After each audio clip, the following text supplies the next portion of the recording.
Hello students, welcomes you again on my iBioWorld YouTube channel. Today we discuss about class 10th topic human circulatory system. So we discuss about in last videos about respiration, digestion and etc. So today we discuss about human circulatory system. तो human circulatory system क्यों जरूरी है? चीज़ों को एक cell से एक जगह से दूसरी जगह पहुंचाने के लिए, इसके लिए हमें जरूरत पड़ती है एक पंपिंग मशीन की जो पंप करता है ब्लड को, और ब्लड हमारा काम करता है ट्रांसपोर्टर के जैसा। और इस सर्कुलेटरी सिस्टम में कौन कौन सी चीज़ें कंसिस्ट करती हैं, तो कौन कौन से वेरियस ऑर्गन हैं उनके बारे में बात करते हैं। तो हमारा पहला वेरियस जो ऑर्गन है, पहला ऑर्गन है वो है हार्ट। क्या है?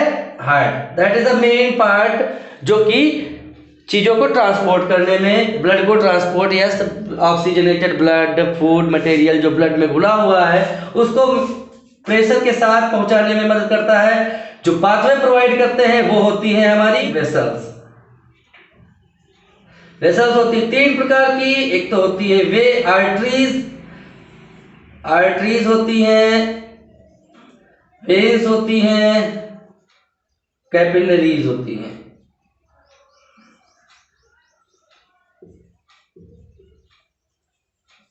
और जो एक और पार्ट होता है वो है हमारा ब्लड। तो ये काम करता है ट्रांसपोर्टर का। किसका काम करता है? ट्रांसपोर्टर। ये है पाथवे प्रोवाइड करते हैं, पाथवे बनाते हैं। और ये काम करता है पंपिंग मशीन, पंप करने का, और इसको हम कह सकते हैं पेस मेकर। क्या करता है? पेस मेकर के जैसा काम करता है। तो ये हमारे जो वेरियस ऑर्गन्स हैं ये हेल्प करते हैं पूरे सर्कुलेटरी सिस्टम में।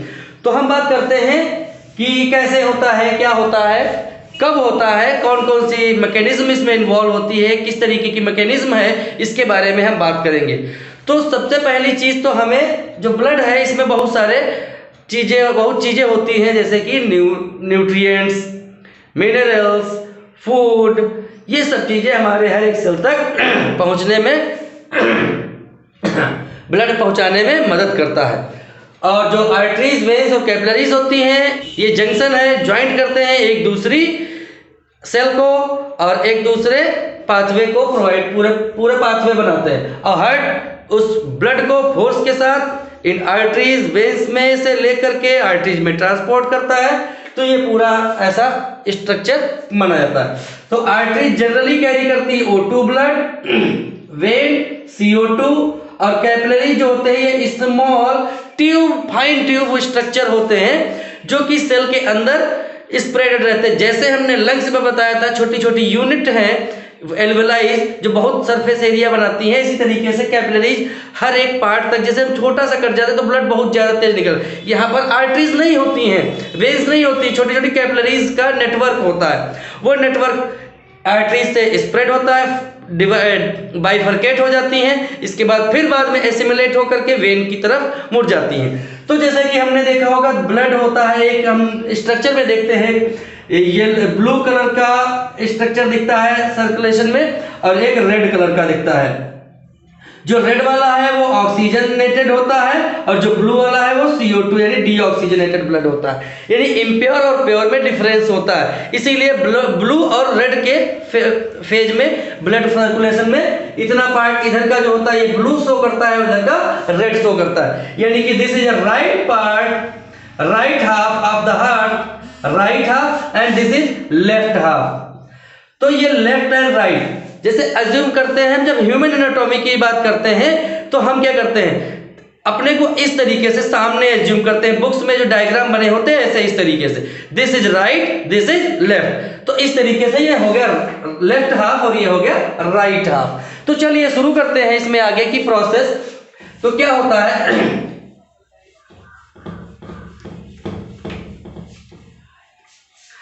अब शरीर में ब्लड का ट्रांसपोर्टेशन होना है तो ये हमारा एक मशीन हो गई जो पंपिंग मशीन है, पेस मेकर है, ये ब्लड को क्या करेगा, अपनी तरफ लाएगा और यहाँ से फिर ट्रांसपोर्ट करेगा।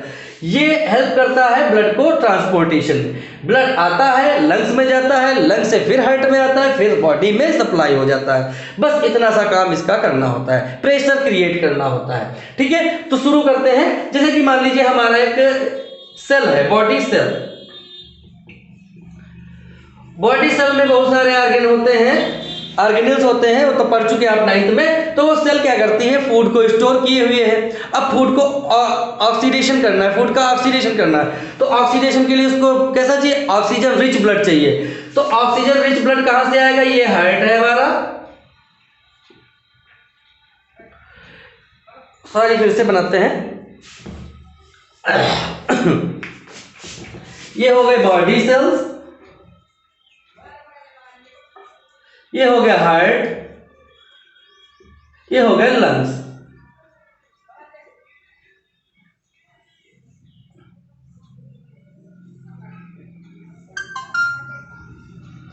तो इस तरीके से स्ट्रक्चर हमने 3 भाग में डिवाइड कर लिया, 3 पार्ट में डिवाइड कर लिया। अब मान लीजिए ब्लड ये 4 चैम्बर का होता है।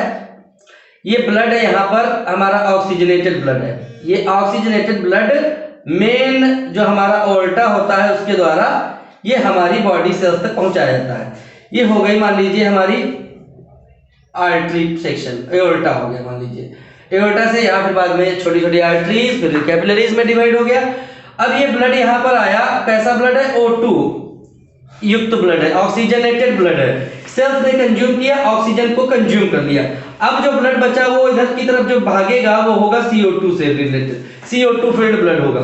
अब ये ब्लड CO2 वाला है जो कि ट्रांसपोर्ट होगा फिर से कहां, हार्ट की तरफ।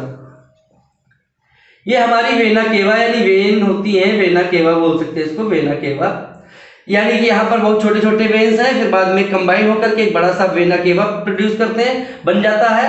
अब ये ब्लड हमारा यहाँ तक तो हमारा ये हो गया ऑक्सीजनेटेड ब्लड और डीऑक्सीजनेटेड ब्लड का एक सर्कुलेशन हो गया।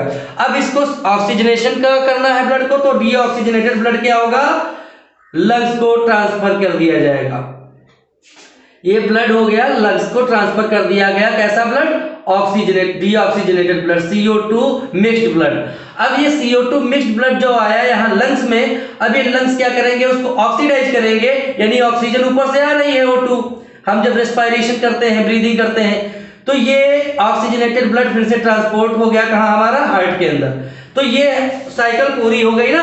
तो ये ब्लड कहाँ से चला था, यहाँ से चला था, ये आ रहा है, ये आ रहा है, यहाँ पर ऑक्सीजन उसका कंज्यूम हो गया बॉडी सेल्स में, फिर डीऑक्सीजनेटेड ब्लड ये गया, ये हार्ट में पहुंच गया, हार्ट से फिर कहाँ गया, ये आपका लंग्स में पहुंच गया, लंग्स में पहुंचने के बाद ये ऑक्सीडाइज हुआ, ऑक्सीडाइज होने के बाद में फिर ये हमारे हार्ट की तरफ वापस आ गया, और जो कि फिर वापस हमारी बॉडी सेल में चला जाएगा। तो ये साइक्लिक प्रोसेस कंटिन्यू हमारी बॉडी में होता रहता है। इसी प्रोसेस को कहते हैं डबल सर्कुलेशन, यानी कि एक सर्कुलेशन यहाँ पर कंप्लीट हो रहा है और एक सर्कुलेशन यहाँ पर कंप्लीट हो रहा है। तो ये हमारा हार्ट का हो गया डबल सर्कुलेशन। ये बॉडी ऑर्गन से डीऑक्सीजनेटेड होकर के फिर हार्ट में, फिर लंग से, फिर हार्ट से, फिर बॉडी सेल्स में, इस तरीके से प्रोसेस करता है। अब हम बात करते हैं इस स्ट्रक्चर में क्या क्या, स्ट्रक्चर में कौन कौन से ऑर्गन्स हैं, कौन कौन से किस तरीके के स्ट्रक्चर को डिफाइन करना है। तो देखिए बॉडी सेल से जो हमारा बॉडी पार्ट से ब्लड आता है वो ये 2 वेन्स लेके आती हैं, जिनको कहते हैं वेना केवा। क्या बोलते हैं, वेना केवा, वेना केवा। ये है हमारी इंफीरियर वेना केवा और ये हमारी सुपीरियर वेना केवा। सुपीरियर काम करती है ऊपर से बॉडी ऑर्गन से ब्लड लाने का, और जो इंफीरियर होती है वो करती है नीचे से, नीचे के बॉडी पार्ट से ब्लड कलेक्ट। अब ये ब्लड जो आया ये कहाँ आया, ये ब्लड फिल हुआ किस एट्रियम में, राइट एट्रियम में, इसको आर्ट्रिया होते हैं। और हमारा जो मैमल्स का जो हार्ट होता है वो होता है 4 चैम्बर्ड, ह्यूमंस में 4 चैम्बर्ड, 3 चैम्बर्ड एम्फीबियंस हैं और अदर फिशेस वगैरह सब इनमें चैम्बर वाइज डिवीजन है, वो आपने पढ़ा होगा 9th में या आगे पढ़ेंगे। ठीक है, तो ये राइट एट्रियम हो गया, ये हमारा हो गया लेफ्ट एट्रियम, ये हमारा राइट वेंट्रिकल हो गया, और ये हो गया लेफ्ट वेंट्रिकल। तो ब्लड हमारा राइट एट्रियम में आया, ये फिल हो गया। अब राइट एट्रियम जब आया तो इसमें भर गया, तो ये तो खाली है, ये क्या होगा, सिकुड़ा हुआ, यानी कि कॉन्ट्रैक्ट होगा, ये रिलैक्स होगा। तो यहाँ ब्लड भरा, इसके बाद ये ब्लड ट्रांसफर हुआ किसमें, राइट वेंट्रिकल में। अब राइट वेंट्रिकल से ब्लड जो होगा ये घूम करके एक ये हमारी आर्टरी है, पल्मोनरी आर्टरी। कौन सी आर्टरी, पल्मोनरी आर्टरी। ये पल्मोनरी आर्टरी यानी कि टू लंग्स, यानी कि टू द लंग्स, यानी लंग्स की तरफ लेके जा रही है डीऑक्सीजनेटेड ब्लड, यानी CO2 वाला ब्लड ले जा रही है। ये ब्लड पहुंच गया आपका लंग्स में। तो इधर का राइट हाफ का जो आपका साइकिल है वो लगभग कंप्लीट हो गया। अब यहाँ पर ये जो प्रोसेस है क्या होता है, ये रिलैक्स है और ये कॉन्ट्रैक्ट है, ये इस तरीके से। जब ये रिलैक्स है तो ब्लड इसमें फिल हो रहा है आकर के, और जब ये कॉन्ट्रैक्ट होगा तो ये रिलैक्स होगा, ये इस तरीके से। ये सॉरी, जब ये इसमें ब्लड फिल होगा तो ये रिलैक्स है, ये कॉन्ट्रैक्ट है। तो जब इसमें ब्लड फिल होगा तब ये ब्लड फिल होने के बाद पुश करेगा तो इसके अंदर आएगा ना, तो पुश करने के लिए इसको कॉन्ट्रैक्ट करना पड़ेगा, कॉन्ट्रैक्ट। ये प्रोसेस चलता रहता है इस तरीके से। तो जब ये ब्लड इसमें आया, ये रिलैक्स था, रिलैक्स होने पर भर गया, भरने के बाद में जब कॉन्ट्रैक्ट हुआ तो ये खुल गया। तो इसमें जो ये वॉल्व लगे हुए हैं, इनलेट वॉल्व बोलते हैं इनको, इनलेट। तो ये इनलेट वॉल्व जो होते हैं, इनलेट वॉल्व क्या करते हैं, इसको ओपन कर देते हैं। और वॉल्व का काम क्या होता है, वॉल्व करते हैं prevent back flow of the blood, यानी कि जो ब्लड वेंट्रिकल में आया वापस से एट्रियम में न जाने पाए, और ऐसे ही जो पल्मोनरी आर्टरी के द्वारा जा रहा ब्लड वापस फिर से वेंट्रिकल में न आने पाए। तो स्टूडेंट्स, ये वेना केवा के द्वारा राइट एट्रियम में, राइट एट्रियम से राइट वेंट्रिकल में, ये दोनों साइमल्टेनियसली इस तरीके से काम करते हैं, ये इस तरीके से। तो ये हो गया हमारा राइट हाफ का काम। अब बात करेंगे हम लेफ्ट हाफ की। तो लेफ्ट हाफ में क्या होता है, लेफ्ट हाफ में देखते हैं। तो लेफ्ट हाफ में ये हमारी वेन है जो है पल्मोनरी वेन। तो ये पल्मोनरी वेन जो है ये काम क्या करती है, ये फ्रॉम लंग्स, कहां से आ रही है, लंग्स के तरफ से, फ्रॉम लंग्स।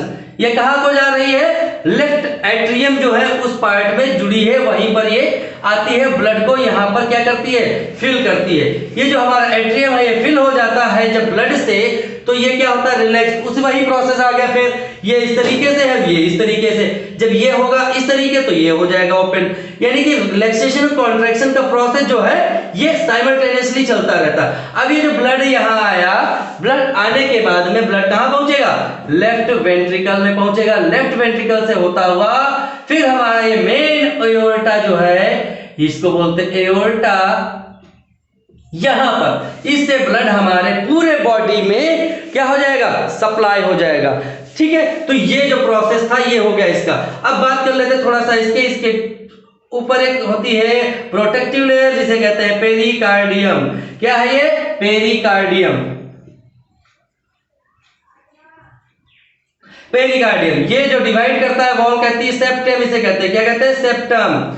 और इधर ये जो होता है ये पूरा मस्कुलर पार्ट होता है, मसल वॉल होती है, जो कि आप जानते हैं 9th में पढ़ चुके हैं, कार्डियक मसल का बना होता है। इधर की अपेक्षा लेफ्ट वाला जो पोर्शन होता है ये जो होता है ज्यादा थिक होता है और ये थोड़ा सा कम होता है। तो ये थिक क्यों होता है, क्योंकि लेफ्ट वेंट्रिकल से ज्यादा प्रेशर के साथ में ब्लड को ज्यादा भेजना पड़ता है दूर तक, बॉडी पार्ट्स तक। और यहाँ पर क्या होता है, ये तो लंग्स को ही सिर्फ ट्रांसफर कर रहा है, तो थोड़ा सा डिस्टेंस ज्यादा कवर करना पड़ता है, तो उसकी वजह से प्रेशर भी ज्यादा होता है। ठीक है, तो ये पार्ट हो गया हमारा सर्कुलेशन कैसे होता है।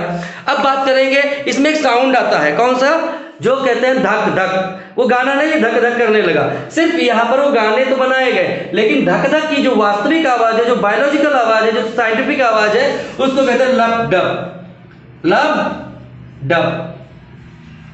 तो लब डब, जैसे कि हम देखा होगा डॉक्टर्स लोग ये पकड़ते हैं, नब्ज को देखते हैं, कहते हैं पल्स रेट चेक करना है, तो ये सब साउंड्स इसी तरीके से आते हैं। फिर बाद में देखा होगा स्फैग्नोमीटर, एक पत्ता लपेटते हैं जो स्फैग्नोमेनोमीटर होता है, उसके आगे बात करेंगे। तो साउंड कौन सा होता है, लब डब। तो आगे हम बात करते हैं हार्ट बीट की। क्या बात करते हैं, हार्ट बीट, हृदय की जो स्पंदन है उसकी बात करते हैं, हार्ट बीट। तो एक कॉन्ट्रैक्शन और एक रिलैक्सेशन दोनों कंबाइन होकर के बनता है एक हार्ट बीट। क्या बनता है, हार्ट बीट। एक कॉन्ट्रैक्शन और एक रिलैक्सेशन बनाता है हार्ट बीट। ओके, और जो काउंट होता है लगभग 70 से 72, यानी 70 to 72 होता है, ठीक है, पर मिनट। और हम हार्ट बीट को अपना हाथ रख करके अपने हार्ट पे हाथ रखिए, चेस्ट पे और फील कीजिए हार्ट बीट। स्टेथोस्कोप जो होता है उससे हार्ट बीट को सुना जा सकता है। आप भी महसूस कर सकते हैं, हाथ रख करके अपने चेस्ट पे हाथ रखिए, फील कीजिए। और हार्ट बीट बढ़ भी जाती है, तो बढ़ती कब है? स्पीड अप हो जाती है जब हम भागते हैं, बहुत ज़्यादा हैवी एक्सरसाइज करते हैं या बहुत ज़्यादा तेज दौड़ देते हैं, तो क्या होता है? हार्ट बीट, हमारा हार्ट बहुत धक धक धक धक धक धक बोलते हैं, लेकिन लपडप होता है। क्या होता है? लपडप। तो वो होता क्यों है? क्योंकि ब्लड को सप्लाई बहुत जरूरी होती है, बहुत ज़्यादा मात्रा में ब्लड सप्लाई चाहिए होता है अदर बॉडी पार्ट्स को, जिससे क्या हो सके? फूड का ऑक्सीडेशन हो सके, और उस वजह से हार्ट हमारा बहुत जल्दी पंप करता है, ज़्यादा से ज़्यादा मात्रा में, ज़्यादा क्वांटिटी में ब्लड को ट्रांसपोर्ट कर पाए हमारे अदर बॉडी ऑर्गन्स में। तो उस वजह से हार्ट बीट हमारी क्या हो जाती है? बढ़ जाती है, यानी सर्कुलेशन बहुत फास्ट हो जाता है, ये ऑक्सीडाइज करता है, फिर इस तरीके से हार्ट रेट बढ़ जाता है, हार्ट बीट रेट। ओके, तो अब बात करेंगे हम पल्स की। जब डॉक्टर लोग नब्ज चेक करते हैं तो पल्स क्या होता है वो भी बात कर लेते हैं।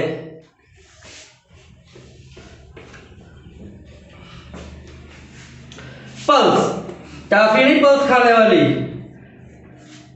प्राण जाए पर पल्स ना जाए, तो इसमें अगर पल्स चलेगी तो प्राण तो चले जाएंगे ही। तो पल्स की बात कर लेते हैं। तो पल्स जो होती है वो एक जब एक्सपेंशन होता है आर्टरी का, जब ब्लड प्रेशर बहुत तेजी के साथ में ब्लड यहाँ से फ्लो करता है इस ऑल्टा में, तो क्या होता है? एक्सपेंशन होता है, और फोर्स के साथ उसमें जब प्रेशर के साथ जाता है तो वो क्या करता है? पल्स कहलाता है। हमारे ब्लड में हम यहाँ पर इस जगह पे हाथ रख करके देखें तो पल्स को हम महसूस कर सकते हैं, वो पल्स होता है। तो जैसे कि हम वाटरिंग कर रहे होते हैं प्लांट्स की, तो अगर हम नोजल को दबा देते हैं इस तरीके से तो एक जर्क जाता है, वो जर्क क्या कहलाता है? पल्स कह सकते हैं उसको हम। तो प्रेशर से जब ब्लड आता है आर्टरीज में तो उसकी वजह से क्या होता है? पल्स होती है। वो पल्स एक स्पंदन नहीं महसूस होता है, बीट जैसा महसूस होता है, उसको कहते हैं पल्स। और पल्स रेट भी होता है हमारा एक यंग पर्सन में, एडल्ट में, जो कि होता है 70 से लेकर के 72 तक, ये पल्स रेट भी होता है। अब बात करेंगे एक और की, जो है ब्लड प्रेशर। जो है प्रेशर आ रहे हैं, ये क्या है? तो ये ब्लड प्रेशर की हम बात कर लेते हैं। तो ब्लड प्रेशर होता है हमारा क्या? ब्लड प्रेशर एक ज्यादा होगा और एक कम होगा, तो एक होगा 120 यानी 120 ऑफ मर्करी, जिसको कहते हैं सिस्टोलिक, और एक होगा 80 mmHg, जिसको कहेंगे डायस्टोलिक। तो यहां पर दो प्रेशर होते हैं, एक सिस्टोलिक और एक डायस्टोलिक। ये होता 120, ये होता 80, और दोनों को मेजर करते हैं mmHg। मरकरी जो होता है कितने mm तक हाई रेज हुआ प्रेशर में, उसको कहते हैं mmHg। यानी कि जितना हम जब इस कफ को लपेटते हैं अपनी आर्म पे, तो वो प्रेशर से हवा से फुसफुसा के भरते हैं ना, तो वो प्रेशर से फूल जाता है, और वो हमारे ब्लड के प्रेशर को मेजर करता है। जितना मरकरी जितने mm तक राइज करता है उसको, यानी कि जो नॉर्मल रेंज हमारी है वो है 120 और 80 mmHg। इतना अगर राइज करता है क्या हमारा मरकरी, तो वो हमारा नॉर्मल होता है, एक जो हेल्दी पर्सन है। ठीक है, तो ये हो गए सिस्टोलिक एंड, अब इनको एक्सप्लेन कर लेते हैं सिस्टोलिक और डायस्टोलिक को। हाँ, तो ब्लड प्रेशर क्या होता है? जो ब्लड पंप है हमारे around the body that create blood pressure. And systolic pressure क्या है वो बात करते हैं। जब मैक्सिमम प्रेशर के साथ हार्ट से ब्लड छोड़ता है, जब हार्ट से मैक्सिमम प्रेशर से ब्लड आर्टरीज में पहुंचता है तो प्रेशर ज्यादा होगा ना, क्योंकि ये हमारा क्या कर रहा है? बहुत तेजी से। तो ये छोड़ता है, ये भाई रिलैक्स, ये दोनों कॉन्ट्रैक्ट रिलैक्स होते हैं, यानी ये साइमल्टेनियस एक दूसरे से सिंक्रोनाइज करते हैं आपस में, लेफ्ट वेंट्रिकल राइट वेंट्रिकल। जब ये दोनों ऐसे होते हैं तो प्रेशर ज्यादा होता है। क्या होता है? प्रेशर ज्यादा होता है। और इसमें जब प्रेशर ज्यादा हो गया तो वो कहलाएगा क्या? Systolic pressure.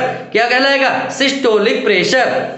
और ये क्या करता है? जब सिस्टोल बनता है, सिस्टोलिक प्रेशर, तो ये इंश्योर करता है कि जो ब्लड फ्लो है वो बहुत अच्छे से हो रहा है, ब्लड फ्लो जा रहा है, अच्छे से हो रहा है, आर्टरीज में कंटिन्यूअसली चल रहा है। तो ये प्रेशर, अभी आगे बात करते हैं दूसरे की, जो होता है हमारा डायस्टोलिक। डायस्टोलिक प्रेशर क्या होता है? डायस्टोलिक प्रेशर वो होता है जब भाई हमारी आर्टरीज क्या होंगी? कम प्रेशर में होंगी, रिलैक्स समझ लीजिए हो जाती है हल्का सा। तो रिलैक्सेशन जो होता है वो तो जब ये रिलैक्स होंगे ऐसे, तब रिलैक्सेशन फेज वो थोड़ी देर का होता है। तो इस तरीके से ये प्रोपोर्शन आ गया, लेफ्ट और राइट का जो कॉम्बिनेशन है ये डायस्टोल प्रोड्यूस करता है। क्या करता है? डायस्टोल। और ये दोनों एक साथ कॉन्ट्रैक्ट, एक साथ रिलैक्स, एक साथ कॉन्ट्रैक्ट, एक, यानी कि वाइस वर्सा कह सकते हैं, वाइस वर्सा। तो ये बात हो गई हमारी डायस्टोलिक। तो डायस्टोलिक प्रेशर क्या होता है? यानी कि जो ब्लड फ्लो है, प्रेशर है आर्टरीज में वो कम हो गया, तो वो होता है 80 mmHg। और जो हम एक बात करते हैं कि भाई बहुत हाइपरटेंशन टाइप में कंडीशंस हैं, तो हाइपरटेंशन जो होता है वो हाई ब्लड प्रेशर के वजह से होता है, जो कि हाई ब्लड प्रेशर 140 और 90 mmHg हो जाता है। ये हमारा हाइपरटेंशन क्रिएट करता है। हाई ब्लड प्रेशर की जो बीमारी है वो हाई ब्लड प्रेशर हाइपरटेंशन बोलते हैं। उसका जो मेजरमेंट आता है वो लगभग 140 और 90 के आसपास होता है। तो ये बात हो गई हमारी। अब मापते कैसे, मेजरमेंट कैसे करेंगे? तो इसके लिए एक हमारा इंस्ट्रूमेंट होता है। तो इसके लिए हमारा एक इंस्ट्रूमेंट होता है जिसको कहते हैं स्फिग्मो मैनोमीटर।